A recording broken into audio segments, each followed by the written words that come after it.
Bismillahir Rahmanir Rahim. Assalamu alaikum wa rahmatullahi wa barakatuh. Welcome, dear viewers, to Islam Today, an English language talk show coming from Sharjah in the United Arab Emirates on Sharjah TV. We have on our show today Brother Abdur Raheem McCarthy.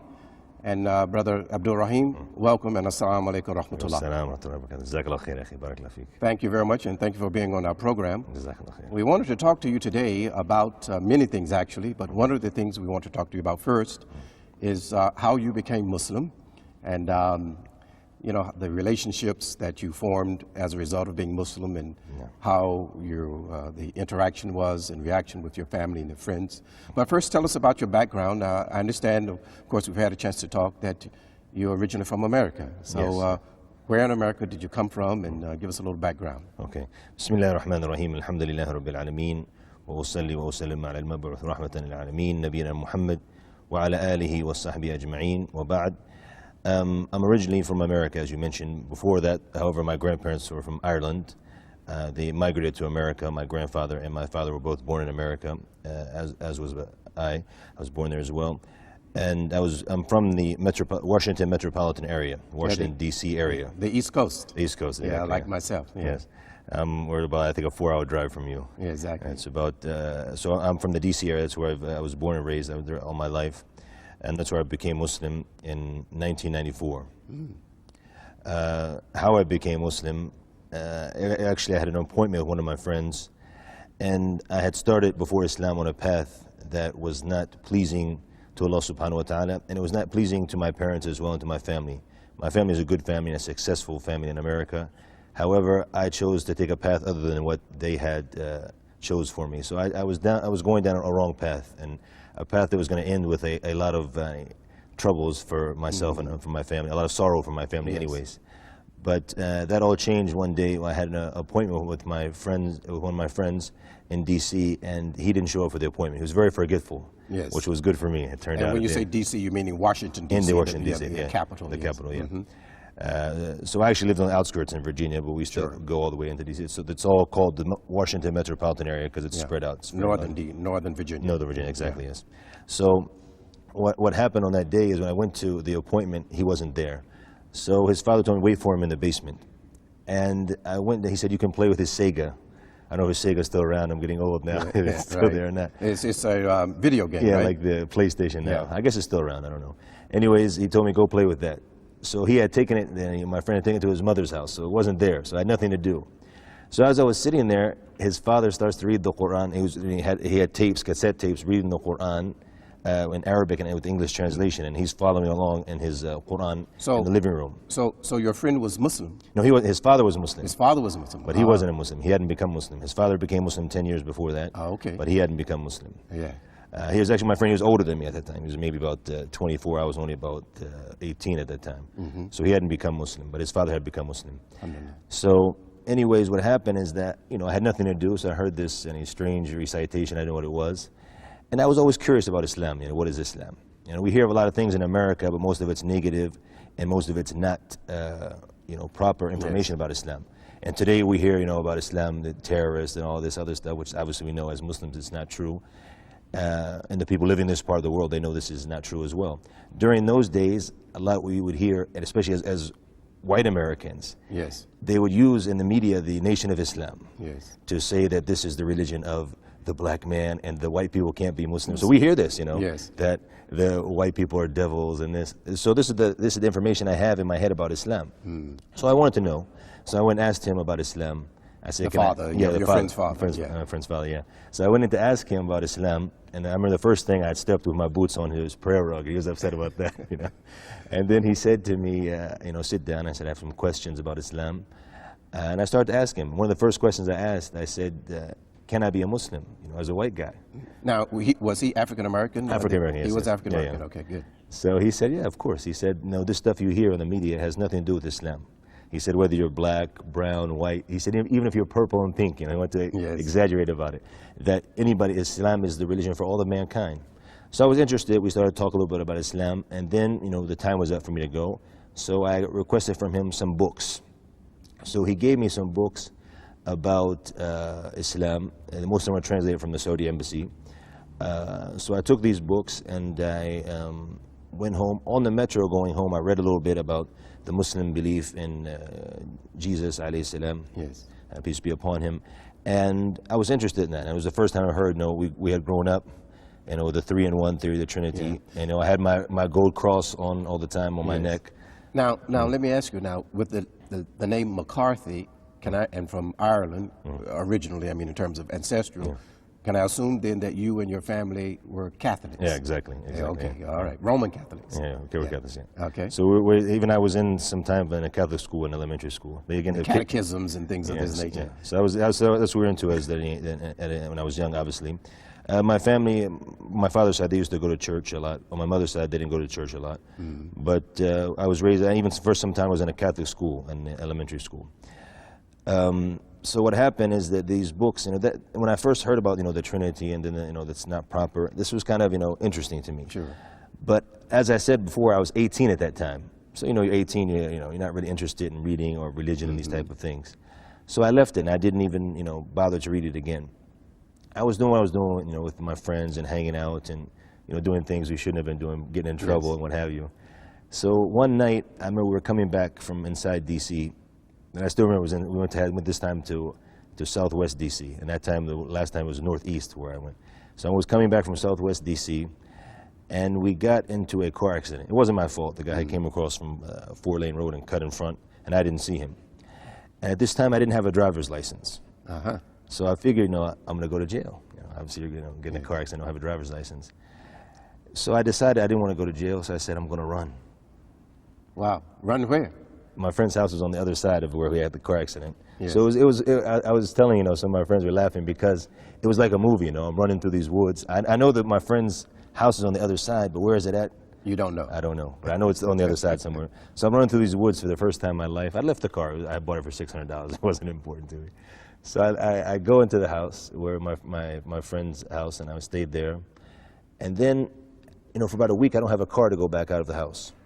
So that's why I'm telling the story about, leaving the car and the accident. Because this is, strange things happen in your life, for a lot of good, for a certain reason. We don't know why it's happening at the time. Exactly. So I got in this accident, and I leave my car. And I was just sitting there waiting, and then I decided just to leave it and run. So when I don't have the car now, what can I do? I can't go out. You have to get on the bus and go out. I'm not really into that. So I remember one time, and I was living at that time, my mother had moved actually to North Carolina herself from the D.C. area. My grandparents were still there. So what happened is that I remember I have these books about Islam. Yes. And these books, and they were sitting on my shelf, I hadn't read them. And my grandparents, they're from Virginia as well, originally, but they're from the country in Virginia. Yes. And they're moving to the city later, but they're originally from the country. So they're really set in their ways, no cable TV, nothing modern, really a boring house for an 18-year-old teenager. So I had nothing to do in the house. So I remember these books, And I said, okay, let's go read. Why not? And I used to like to read. I'm not saying I didn't read at all. I used to like to read. And that's what I say often to my students now when I teach, that I'm surprised at the level of the reading. A lot of them are not good readers. Not just here in this part of the world, even if you go back to America now. Yes. The level of reading, unfortunately, is very bad with the youth now. They're not good readers. And even though we used to be involved in a lot of mischief, we were actually good in reading, and I would read. So I went and I took a book called Islam, the Religion of Truth. Yes. Yeah. Yes, I know this book. Yeah. And I started to read it. And I really liked the book, and really just, I got attached to it. I read the whole book. This was on Thursday night. I read the whole book in an entire sitting.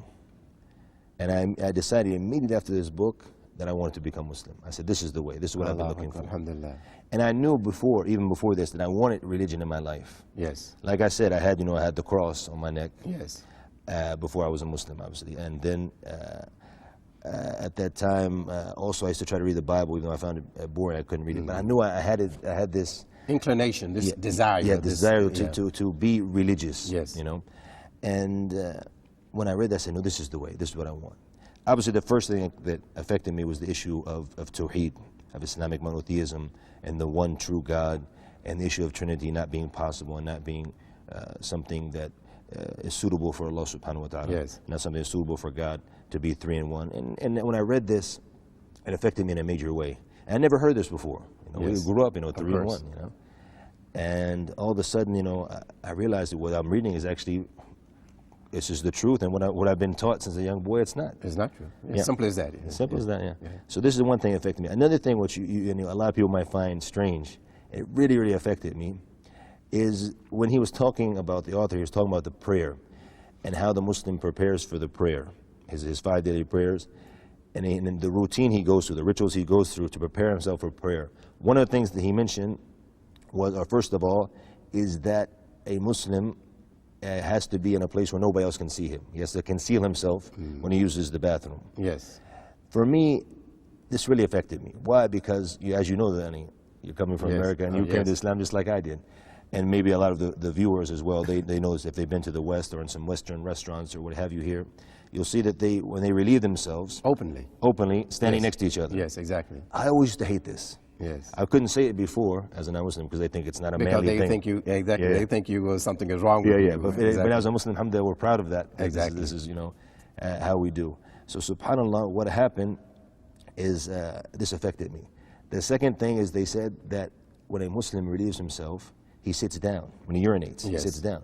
And this also is not a manly thing. Yes, exactly. In the West. Even before Islam, the Prophet ﷺ, Prophet Muhammad, may the peace and blessings of Allah be upon him, the Arab used to make fun of him because he used to sit down. Yes. And say this is not a manly thing, just like in our customs in America. Exactly. So I used to love to sit down, which you're not supposed to do in America, you know. But so when I found the Muslims did this, it really affected me because it's something I've been doing all my life. Obviously, when you're in the bathroom behind closed doors. Of course. So this, and it affected me big time. Wow. And this is what Muslims don't realize, is that, you know, when you implement Islam, the effect it has on the non-Muslims. And I'll tell you a quick story about an older lady who was in the United Kingdom. She worked in a university, and her job was washing the clothes and then ironing the clothes of the students. So she noticed and we will tell the viewers, maybe some non-Muslim viewers don't understand why a Muslim would sit down and go through all this trouble. It's because when we stand in the prayer, obviously, that we don't want to have impurities on our clothes when we pray, because it's not allowed in Islam. Of course. So a Muslim must sit down. Also, he must cleanse himself with water thoroughly, so he's not doesn't have impurities on his clothes when he prays. So there was a Muslim student in this university who implemented this. He would sit down and he would clean himself with water thoroughly. So when his clothes would come in, there would be no stains on his undergarments, on his underwear. So all the other non-Muslim students who brought their clothes, they would have stains on their yes, yes, I understand. Yes, naturally. So because they're not, because you're not making the istinja, as we call it, or the purifying ourselves, or using the water in the proper. So when she saw this Muslim student never had stains on his undergarments, she was, you know, as they say, curiosity killed the cat. But in this situation, actually, it saved the cat. Yes, because what she did, she said, I have to ask this guy why he doesn't have any stains like all the other students. So she asked him, and she had been doing this job. She said, I've been doing it for 25 years, she told him. She said, you know, why are you different? He said, it's very simple, because he said, the fact is I'm a Muslim, and I'm ordered that if I want to pray, to do what? This istinja, to clean myself thoroughly, so I don't have impurities on my clothes, so I can stand in the best of states in front of God. So when she heard this, she said, a religion like this, it has to be the religion of truth. So she, mashallah, she became Muslim right after hearing after knowing this fact. And also, this is one of the things that affected me majorly. So I decided the next day, I decided I wanted to become Muslim. So I called my friend's father that day, or early in the morning actually, and I said, I want to become Muslim, what do I do? He said, after Maghrib, you come to me, and, before Maghrib, and he was like an hour before Maghrib. He said, catch the metro and come to D.C., and we'll go to the Islamic Center in Washington, D.C. Yes. I don't know if you've been there before. Yes, I've been to it several times. With all the flags. Yes, exactly. Near the Embassy Row, where we call it. Exactly. So I went there, and Maghrib, I prayed Maghrib. I wasn't a Muslim at the time. I prayed Maghrib with the Muslims. I was just, imitating what they're doing, just following them. Yes, exactly. So after that, he said, no, we have a brother who wants to become Muslim. So I got up in front of the masjid, in front of the brothers, and I made my shahada, and I became Muslim. And that was in January, the beginning of January 1994. Wow. Fantastic. So, okay, so now, well, this is a fantastic story, actually, and you and I have talked before, but I haven't never asked you this, about how you came to Islam.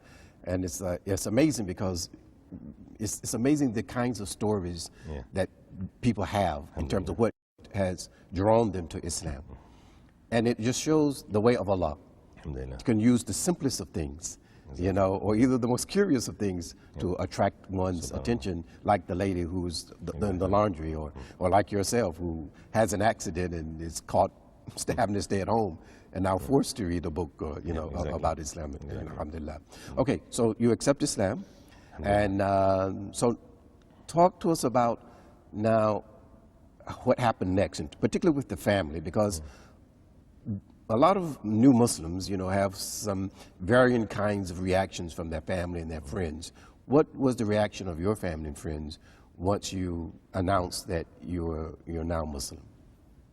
Okay, so we have the family, we have the friends. We'll start first of all with the family.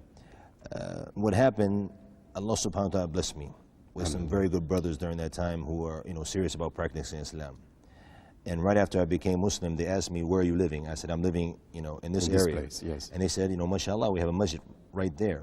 And actually, the masjid from my grandparents' house where I was living in that time, it was, you know, we did it with the car. It was 2.7 miles from my house. So I used to walk there for Fajr and the other prayers, and after I started, 2.7 miles. 2.7 miles. Okay. You know, back in the days before we got a little older, you know. you were healthy. And I was, in shape. I was in basketball. I was playing basketball. I was in good shape during those days.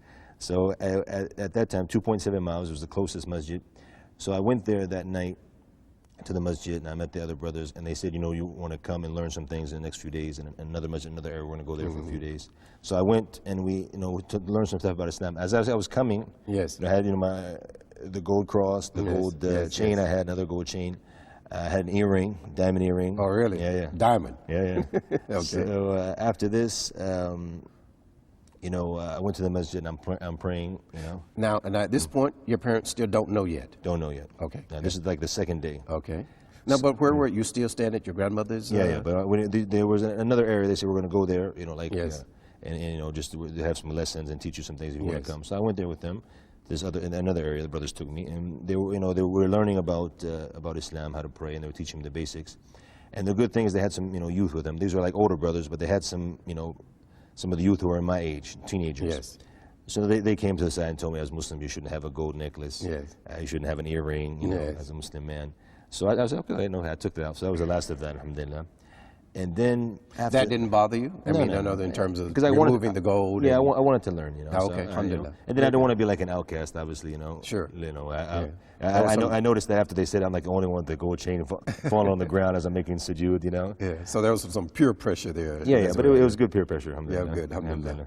So I took that off, and then after that we started, you know, to try to learn more about Islam. The brothers would come pick me up, take me to Jummah. And one of the blessings that happened to me, another blessing that happened to me, is 2 weeks after I became Muslim, it was Ramadan. 2 weeks. And we want to talk about that a little later on in the show. Inshallah.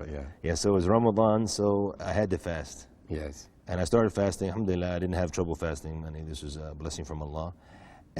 But this took me to the Taraweeh in this, you know, in the Sunnah and doing this during Ramadan. The brothers are teaching me, so I want to learn. I'm trying to learn more. So I started to go to the masjid more and more, and every day I'm in the mosque there with the brothers. Yes. And then after this, you know, I really started to, you know, get into Islam at an early stage, 2-3 weeks. After a month, alhamdulillah, since I became Muslim, I never shaved my beard. Because I know this is the Sunnah of the Prophet ﷺ. The Prophet has ordered the Muslim men to have beards. Yes. So this is something I learned this. You know, I learned, you know, a lot about Islam. And I started buying books, started reading books. And I guess I have 2 books that really affected me at the beginning of Islam. Maybe I could tell you a little later. And then we had, you know, the Taraweeh. We're going there and praying. So all this really affected me. And then the brothers I was with, they were trying to follow the Sunnah. You know, long beards, wearing turbans and this, and Islamic attire. Yes. So I just, you know, I said, I want to do like this too. So since after I became Muslim, I've always worn Islamic attire, even in America. You remember when I left America, to go out to seek knowledge. Yes. I left and I had wearing my thobe and my turban. Yes. And that's how we used to do, because, you know, I want to follow the Sunnah. So, you know, I even had my highlighter, anything I find Sunnah in the book, I'd highlight it and try to implement it. So I really started, you know, to love the Sunnah and to love Islam, and this would inspire me to go overseas to study more about Islam, to learn more about Islam. Okay, family. For the family, yes. And the friends. Okay, I haven't forgotten. Good. The family and the friends. My family, actually, you'd be surprised, they're actually very happy. Well, why? What did they say? Not really. I'm not going to say they're happy about Islam.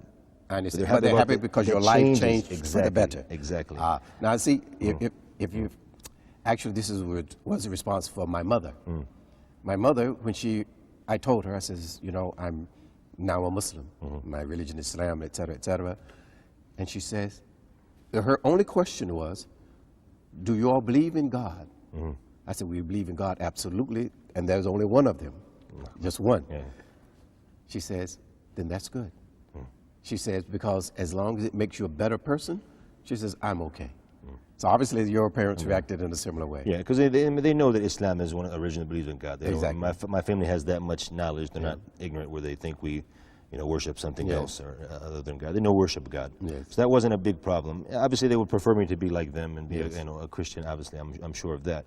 But the changes, you know, because they tried to, you know, tell me to change and do this, and I even told my father and my stepmother, who were very, very strict on me when I was young.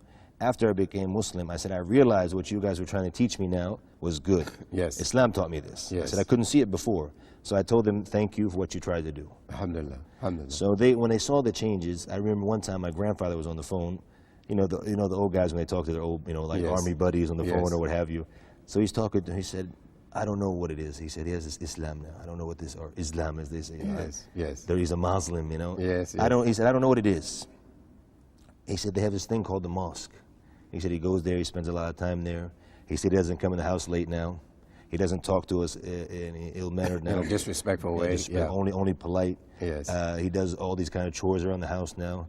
He's left, you know, hanging out with bad friends. He's left doing all the bad things he used to do. So he said, whatever it is, he said, I like it because it's really good for him. Alhamdulillah. Yeah. So this was a positive effect that they had because of the change. Yes. You know, even at a young age, I had stopped going to school, and I was in 11th grade, and maybe I just stopped going. I was always hanging out, you know. So your parents and your grandparents, you know, obviously saw a change in you as a result of becoming Muslim, and they were quite happy about that. Yes, I'm sure. obviously. Yeah. What do you have brothers and sisters? Yes, I do. But I mean, my brother, my older sister, I can't really say how, because she was living in a different area at that time, so I don't know really how she felt about it. She didn't really say anything about it. My brother and my younger sister wasn't born at that time. I see. But my younger brother, he was, you know, young, so he didn't really have much to say about it. But in general, most of the family, my grandparents and my mother and father, they were all, you know, pretty happy about the changes anyways that was made, alhamdulillah. Well, one of the big things I know for me as when I, you know, became Muslim, and of course that was in the early 70s, one of the things that impacts a lot of new Muslims is the relationship they have with their friends, particularly if they've had very close relationships with friends, or if they've had, you know, behaviors and activities that were very much against Islam.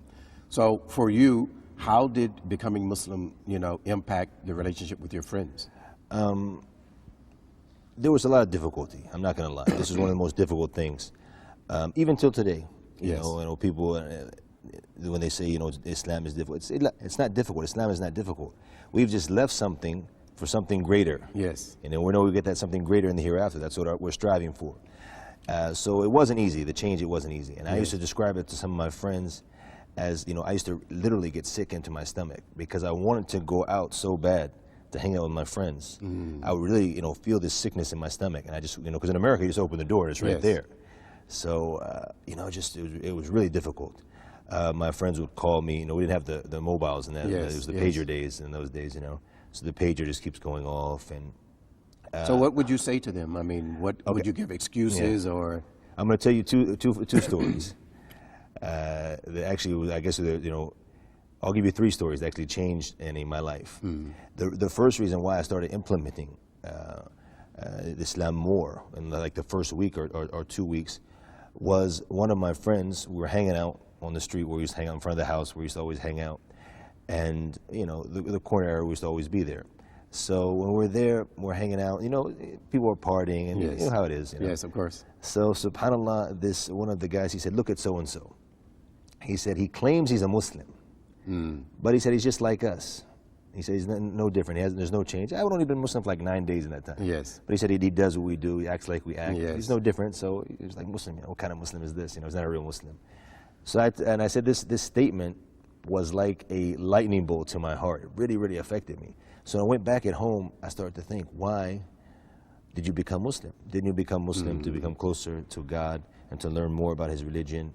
You need to, make some sacrifices, And to change your life. to change your life, yeah. Yes. So it's one of the reasons, or the main reason. So that's why I have to make some sacrifices to do that. Yes. And that's when I started getting this sickness in my stomach and feeling that I really wanted to go out. So, and the funny thing is the street where that was said, it was actually the street where I was born. Wow. And it was the street where I got into a lot of trouble in before I became Yes. Muslim. And then that statement on the same street is what changed my life. And I thought about that about a year ago when I was talking to one of my friends about, the things before Islam. And I remembered that. It was really strange, It's all on that same street, subhanAllah. So what happened after this, one of the things that changed me as well with the friends, when you have, obviously, before Islam, you have male friends and female friends. Yes. The female friends, they don't want to believe you're a Muslim and you can't have relations with females. Yes. You can't talk to them on the phone now and stuff like this. So I was having a big problem with this. Yes. And Why can't you talk to me, right? Yeah, exactly. why can't we go out? And Yes. I'm like, no, we can't. Yes. So, like I said, it was Ramadan time, alhamdulillah. Yeah. And, I was with the brothers in the masjid. And there was a brother, I still remember him, mashallah, an older brother from India, mashallah, big beard. He had moved to the States when he was a little bit older. And, beautiful brother, though. He said, I have something, an idea for you to stop all these calls. And what was it? I'm going to tell you now. He said, sell me your pager for 25 cents. And I was like, 25 cents? I said, I just bought it for $120, about a month before I became Muslim. And he was like, he said, do you trust me, brother? I said, I trust you. He said, sell it to me. 25 cents is like a dirham here in the Emirates. Yes. And I bought it for like almost, a little over 400 dirhams. Right.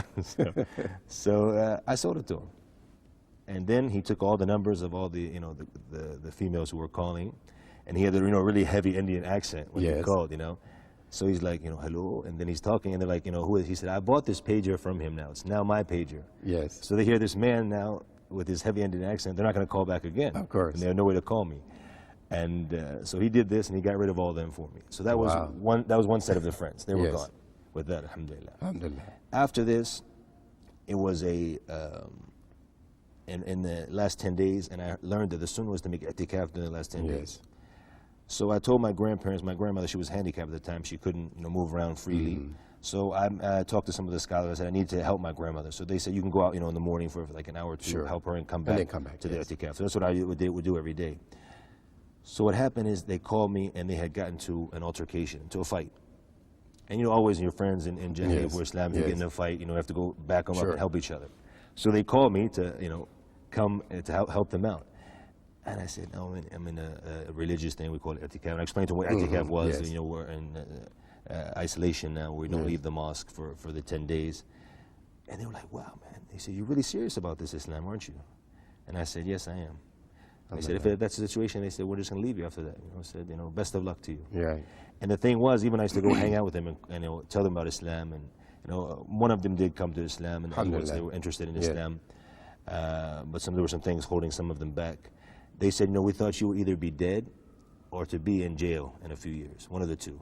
So since you're a Muslim, they said, it's good for you. They were happy for me. Alhamdulillah. Even though many of them did not come themselves. But they saw the benefit in it. Yes. Big time. Because like I said, I was, even though they weren't good, I was the worst of them. I was the worst. Wow. I was the wild one. SubhanAllah. So they were really, they said, that's good for you. They said, we don't want to see you in jail. We don't want to see you dead. So at least this is good. Alhamdulillah. So they saw those are good friends, actually. Yeah. And actually, it's true. Yeah. So we had a very tight relationship. There was about 6 of us, 7 of us. So they were all, happy about that. So, anyways, they left me after that, and they let me be after that. So this was a big change. After that, so the friends and the family, that's how it happened after this. Alhamdulillah made it easy for me. A lot of brothers is much more difficult, but alhamdulillah, he helped me to make it, Alhamdulillah. And like you saw the little things that happened, it just made it as a way. I got my pager back, by the way. Oh, did you really? They sold it back to me for 25 cents. For 25 cents, alhamdulillah. But I would imagine that becoming Muslim in or near the time of Ramadan is a big help.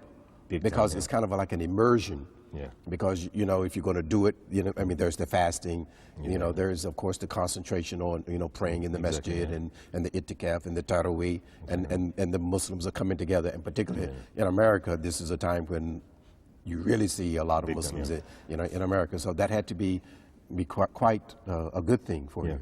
Even something that's interesting, a lot of Muslims in this part of the world, they don't know it.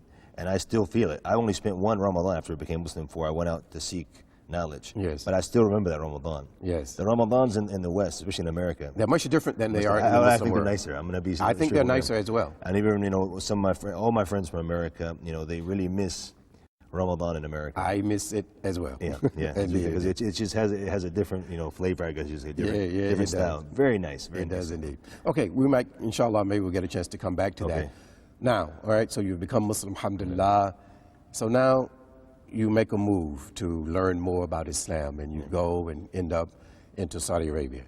So what made you, but you left specifically to learn more about Islam, is that it? Exactly. Yeah. So tell us about that experience, and obviously I assume you taught in, you learned or were in school in Medina? Yes, but before I got to Medina, there's a trip before I got there. I went to Sudan first of all. Oh, okay. And what happened is that, like I said, I was 18 years old, and like most Americans, we don't have a lot of knowledge of what's going on around the world. Around the world, this is true. And I'll tell you a funny story about that. My friend from Sudan, he told me that when he would meet people, he would tell them, I'm from Sudan. He said, to the west of Saudi Arabia, to the south of Egypt. Of Egypt, yes. Because they didn't know where Sudan was. Yes. So he told one, and he said he was in a library in his university we were studying, and he told the clerk there working in the library, and she said, no, she said, I'm not from America, I'm European. She said, I know where Sudan is. Wow, fantastic. So Americans, for us, the world is 50 states. That's it. You might even know the 50 states. And we don't even know all of them. Exactly. But this is the world. That's the world for most Americans. We don't know what's going on in Canada, we don't know what's going on in South and Mexico. This is quite true. Yeah, so this is what I became Muslim, and I don't know anything what's going on in the world. Yes. But like I told you, I found love for the Sunnah, and I wanted to learn more. Well, why Sudan? Okay, I'm coming to that. So I wanted to go out to seek knowledge. My friends at that time in the mosque were mostly originally from Pakistan and from India. Yes. So they, the only advice they could give me was to go to where they knew, which was in Pakistan or India. But I sat back and thought about it, to learn Islam through a language other than the language of the Quran and Sunnah, being Arabic. It's not something I want to do. Particularly if you're going to leave your home to do so. Yeah. You may as well go to an Arabic-speaking country. So I said, no, that's what I said, that will help me out greatly. I'll go to an Arabic-speaking country, and I'll learn, I said, if I'm blessed to learn one language, it's enough. And I want to learn, to be blessed to learn, is the Arabic language, obviously, so I can understand the Quran and the Sunnah. So I didn't know where to go. I mean, obviously I heard of Saudi Arabia, but maybe it's difficult to get there, different reasons, what have you. I was looking for maybe another country that would be easier to go to. And what happened is I was in Baltimore, and the imam there in the masjid at that time, he was later imam in Virginia as well, he came to the mosque and he was wearing his Sudanese attire, the big, the jalabiyah and the turban and what have you. And I asked him, I saw him, I said, okay, I'll go to Sudan. I don't know anything about Sudan. Never even heard of the place, and so I became Muslim, So I said, I'll go to Sudan. I'm thinking it's like any other country in the world, regular, Yes. I didn't know, it's it's much more advanced now in these days, but at that time I went there before, it wasn't. So what I said, I want to go to Sudan. And he gave me some, recommendations. I got on the plane with these recommendations, didn't have any there's no phones there at that time, very limited amount of phones around the Khartoum at that time. Yes. So I said, no way I'd do it today, without, making sure somebody's going to be there at the airport. And you went alone? I went alone. I had my papers, recommendations. He gave me some to the university there and what have you. And the funny thing is I was giving the khutbah for Jummah in Sudan maybe about 6 months ago. From this time? From now, yes. 6 months ago. And after I prayed, I saw the same imam. He's gotten a little older now. I guess in his later in the late 60s maybe, I'm assuming, if not in his early 70s. So I saw him, and I gave him salams. I said, I'm so and so, and I said, you're the one actually who sent me here to Sudan. Wow. Oh, the same imam from America? From America. He was there in Sudan. But he was there in Sudan. And he actually prayed in the masjid where I used to be the khatib before I came to the Emirates here. Yes. I was the khatib of a masjid with the khutbahs in English. Wow, so I gave the khutbah, and I see him there. So he didn't remember, Like I said, he said, honestly, I'm sorry, brother, I don't remember that I sent you. Oh, mashallah. I said, whatever it is, alhamdulillah. I said, everything I do now, all the study I did 10 years in Medina, and all the, the lectures I gave in the khutbah, I said, you get the ajr, inshallah, for it, because you don't want to sit me, inshallah ta'ala. So he was very happy about that, obviously. Alhamdulillah. So this is, just for no particular reason, I saw this guy, and I decided I wanted to go to Sudan. So I went to Sudan, and I stayed there for a little over a year. Alhamdulillah, I ended up getting married there from a Sudanese sister after about 6 months. So I guess, in your qadr, Yes. You know, and that what has been in your destiny, what Allah subhanahu wa ta'ala has decided for you. You know, that's why I was sent there, so I could get married, inshallah. And I'm still married till today from there, with our kids and everything. So that's why, you know, I ended up going there. Later on, the brothers there, they informed me that if you want, you know, very good quality knowledge and you want to be able to find better opportunities to learn, yes, we advise you to go to Saudi Arabia. So that's when the path started towards Saudi Arabia to learn there. Yeah. So how long were you in, so you were in Sudan for how many years?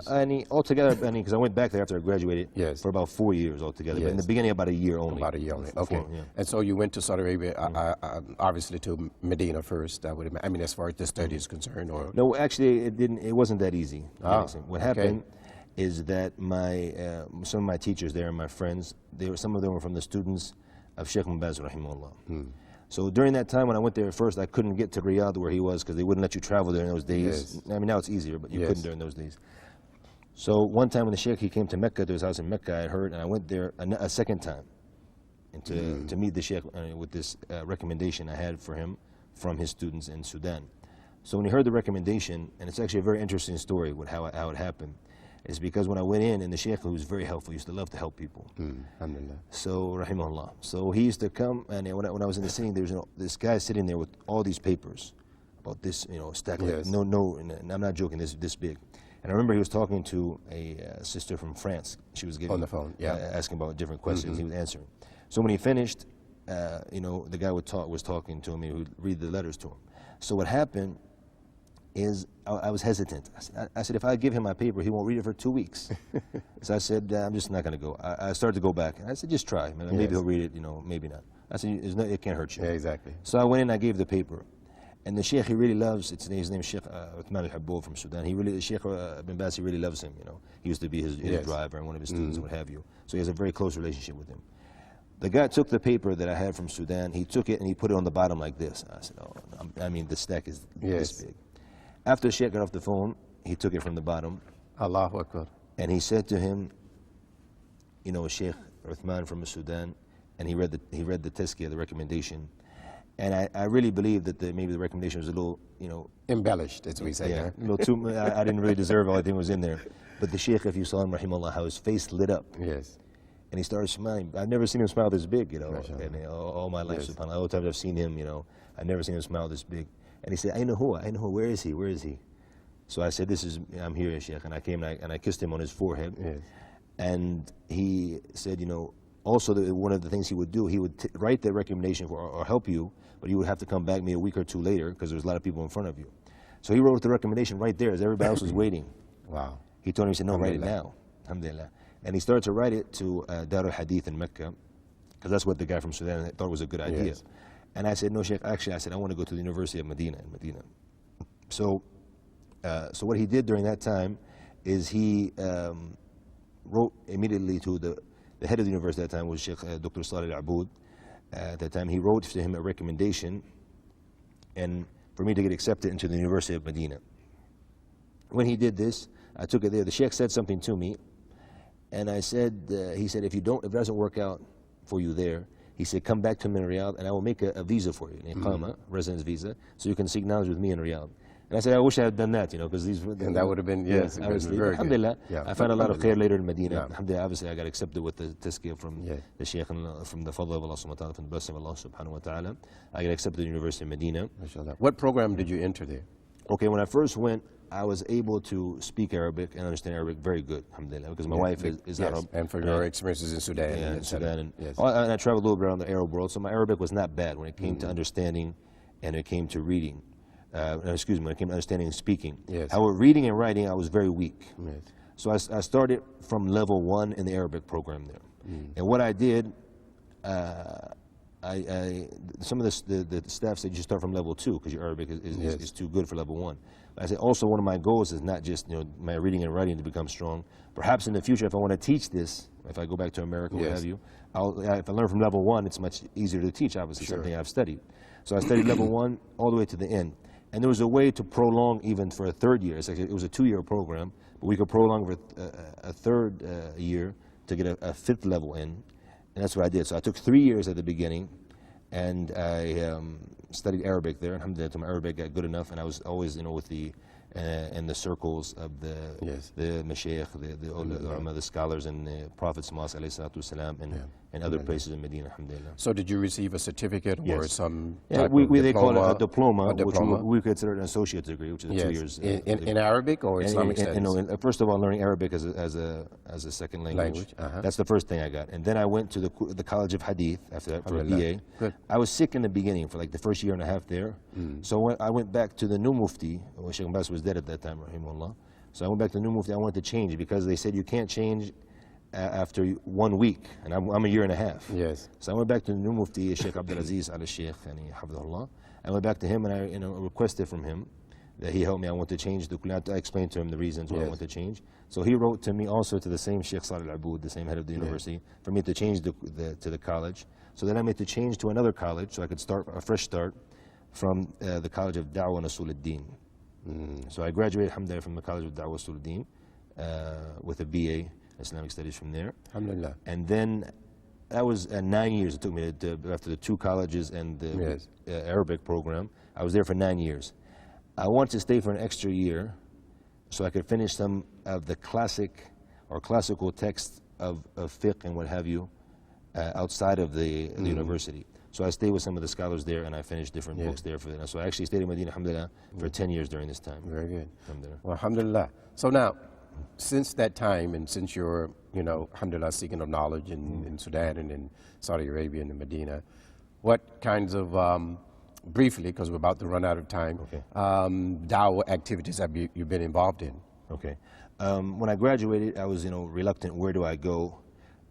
Back to America or to Sudan?